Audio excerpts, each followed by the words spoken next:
ഈശോയിൽ പ്രിയപ്പെട്ടവരെ, ഇന്നത്തെ രണ്ട് വായനകളും നമ്മുടെ ക്രിസ്തീയ ജീവിതത്തിന് തേജസ്സും ഓജസ്സും ഒക്കെ പകരുന്നതിന് സഹായിക്കുന്ന ചില കാര്യങ്ങളെക്കുറിച്ചാണ് നമ്മെ പഠിപ്പിക്കുന്നത്. ആദ്യ വായന ദാനിയേലിന്റെ പുസ്തകം 9-ാം അധ്യായത്തിന്റെ ഒരു ഭാഗമാണ് നമ്മൾ വായിച്ചു കേട്ടത്. രണ്ട് പ്രധാനപ്പെട്ട കാര്യങ്ങൾ ദൈവം നമ്മെ ഓർമ്മിപ്പിക്കുന്നുണ്ട്. ഒന്നാമത്തെ കാര്യം, നാം നമ്മുടെ ദൈവത്തിൻ്റെ കൽപ്പനകൾ അനുസരിക്കുകയും ചട്ടങ്ങൾ ലംഘിക്കാതിരിക്കുകയും ചെയ്താൽ നമുക്കുണ്ടാകുന്ന അനുഗ്രഹം അവിടെ പറഞ്ഞിട്ടുണ്ട്. നിത്യമായ സ്നേഹം ദൈവം നമ്മളോട് കാണിക്കും. നമ്മൾക്ക് ഇഷ്ടപ്പെടുന്നത് ഇത് തന്നെയാണ്, നിത്യമായ സ്നേഹം. എപ്പോഴും കർത്താവ് എന്നെ സ്നേഹിച്ച് എന്നെ പരിപാലിക്കണം. അതിന് ദൈവം ആവശ്യപ്പെടുന്ന ഒരു കാര്യമാണ്, ദൈവത്തിൻ്റെ കൽപ്പനകൾ ശ്രദ്ധാപൂർവം പാലിക്കണം. ദൈവവുമായിട്ട് നമുക്കൊരു ഉടമ്പടിയുണ്ട്. ആ ഉടമ്പടി എന്ന് പറഞ്ഞാൽ, നിങ്ങൾ എൻ്റെ സ്വന്തം ജനമാവും, അതിന് ഞാൻ നിങ്ങൾക്ക് ഏകദൈവമായിരിക്കണം. ഈ ഉടമ്പടി ലംഘിക്കാതിരിക്കണം. അങ്ങനെ നമ്മൾ സത്യദൈവത്തിൽ മാത്രം ആശ്രയിച്ച് മുമ്പോട്ട് പോകുമ്പോൾ ദൈവം പറയാണ്, നിത്യമായ സ്നേഹം നിന്നോട് ഞാൻ കാണിക്കും. രണ്ടാമതൊരു കാര്യം കൂടി ഇന്നത്തെ ആദ്യ വായനയിൽ നമ്മൾ കാണുന്നുണ്ട്. ഇസ്രായേൽ ജനം അംഗീകരിച്ച ഒരു കാര്യം, അവർ പറഞ്ഞത്, പ്രവാചകന്മാരിലൂടെ ദൈവം സംസാരിച്ചു. ഇന്നും ദൈവം അത് ചെയ്യുന്നുണ്ട്. പുതിയ നിയമത്തിൽ പ്രവാചകന്മാരുടെ കാര്യം പറഞ്ഞിട്ടില്ല. പക്ഷെ പുതിയ നിയമത്തിലെ ഒരു പ്രത്യേകത എന്ന് പറഞ്ഞാൽ, എല്ലാ ക്രിസ്ത്യാനികളും പ്രവാചക ദൗത്യം ഏറ്റെടുക്കേണ്ടവരാണ്. പറയുണ്ട്, പ്രത്യേക ഒരു പ്രവാചകനെ കുറിച്ച് പറയേണ്ട കാര്യമില്ല.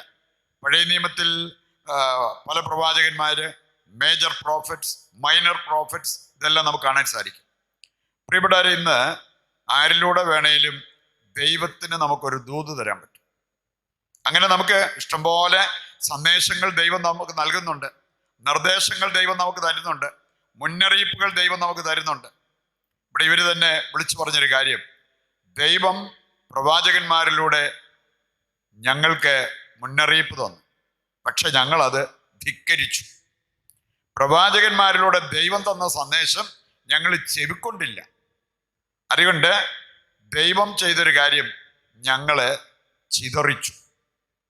ചിതറിച്ചു എന്നുള്ളത് ഇന്നത്തെ ആദ്യ വായനയിൽ നമ്മൾ കേട്ട ഒരു കാര്യമാണ്. അമേരിക്കയിലുള്ളൊരു കുടുംബം, മലയാളികളുടെ കുടുംബം, അവർ സൂചിപ്പിച്ച ഒരു കാര്യം വെച്ചാൽ, ഞങ്ങള് ഭാര്യയും ഭർത്താവും, ഞങ്ങൾക്ക് 2 മക്കള്, പക്ഷെ ഞങ്ങള് കംപ്ലീറ്റ് ചിതറിക്കപ്പെട്ട അവസ്ഥയിലാണ്. മകള് കുടുംബത്തിന് ഒരിക്കലും അംഗീകരിക്കാൻ പറ്റാത്ത രീതിയിലുള്ള ഒരു വിവാഹത്തിലേക്ക് പോയി. അവളുമായിട്ട് ഇപ്പോൾ കുടുംബത്തിന് ഒരു കണക്ഷനും ഇല്ല.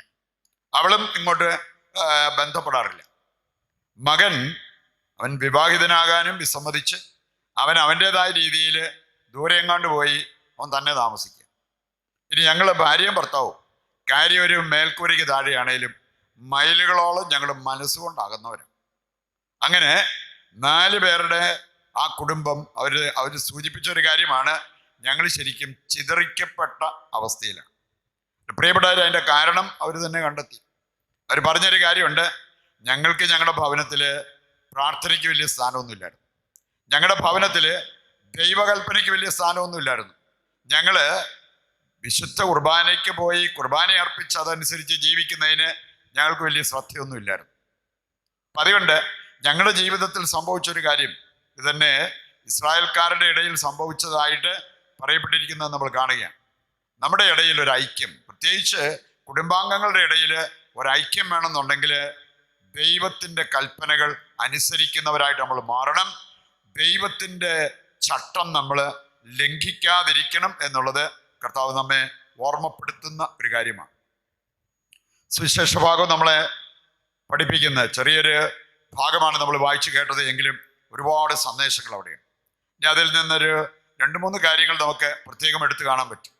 ഒന്നാമത്തെ കാര്യം, സ്വർഗസ്ഥനായ പിതാവ് കരുണയുള്ളവനായിരിക്കുന്നത് പോലെ നിങ്ങളും കരുണയുള്ളവരാകും. മത്തായി 18:33 വായിച്ചാൽ അവിടെ പറയുന്നുണ്ട്, ഞാൻ നിങ്ങളോട് കരുണ കാണിച്ചതല്ലേ, നീ നിന്റെ സഹോദരനോട് അതനുസരിച്ച് കരുണ കാണിക്കേണ്ടതായിരുന്നില്ലേ? അത് ചെയ്യാതിരുന്നതിന് അവൻ ശിക്ഷിക്കപ്പെടുന്ന ഒരു രംഗം ഈ അധ്യായം വായിക്കുമ്പോൾ നമുക്ക് കാണാൻ പറ്റും. മാത്രമല്ല, യാക്കോബ് ശ്ലീഹ 2-ാം അധ്യായം 13-ാമത്തെ വചനം എടുത്താൽ അവിടെ പറഞ്ഞിട്ടുണ്ട്, കാരുണ്യരഹിതരുടെ മേൽ കാരുണ്യരഹിതമായ വിധി ഉണ്ടാവും.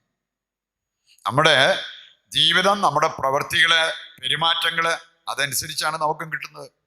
കാരുണ്യരഹിതരുടെ മേൽ കാരുണ്യരഹിതമായ വിധി ഉണ്ടാകും എന്നുള്ളത് ദൈവം നമ്മെ വചനത്തിലൂടെ ഓർമ്മിപ്പിക്കുന്ന കാര്യമാണ്.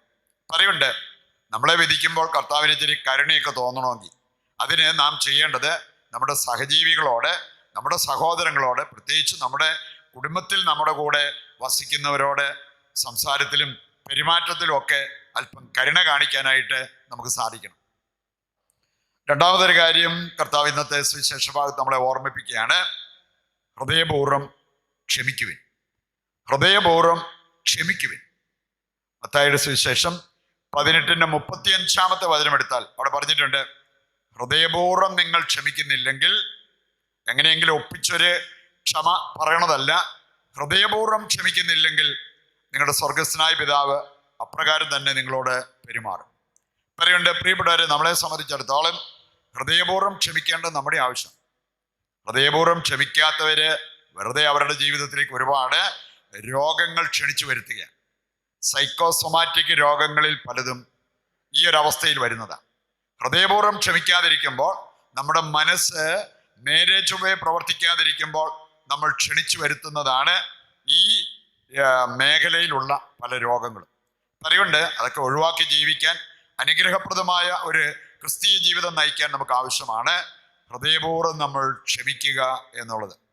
അതിൻ്റെ ഭാഗമായിട്ട് നാം ചെയ്യേണ്ട പല കാര്യങ്ങൾ, നമ്മൾ മറ്റുള്ളവരെ വിധിക്കാതിരിക്കുക, അങ്ങനെയുള്ള കാര്യങ്ങളെല്ലാം ഇന്നത്തെ സുവിശേഷ ഭാഗം നമ്മളെ ഓർമ്മിപ്പിക്കുന്ന കാര്യമാണ്.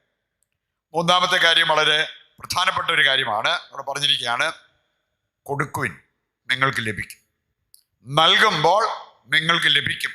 അത് എങ്ങനെ ലഭിക്കും എന്ന് ഇന്നത്തെ സുവിശേഷ ഭാഗം, ലൂക്കായുടെ സുവിശേഷം 6-ാം അധ്യായത്തിന്റെ 38-ാമത്തെ വചനം നമ്മുടെ ചങ്കിൽ സ്ഥാനം പിടിക്കേണ്ട ഒരു വചനമാണ്.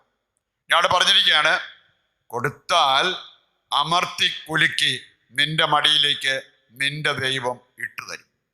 ഇതിനേക്കാൾ വ്യക്തതയോടെ ദൈവം എന്താ നമ്മളെ പഠിപ്പിക്കേണ്ടത്? നീ കൊടുത്താൽ അതിൻ്റെ പ്രതിഫലം വലുതായിരിക്കുമെന്ന് കർത്താവിൻ്റെ വചനം നമ്മെ പഠിപ്പിക്കുന്നു.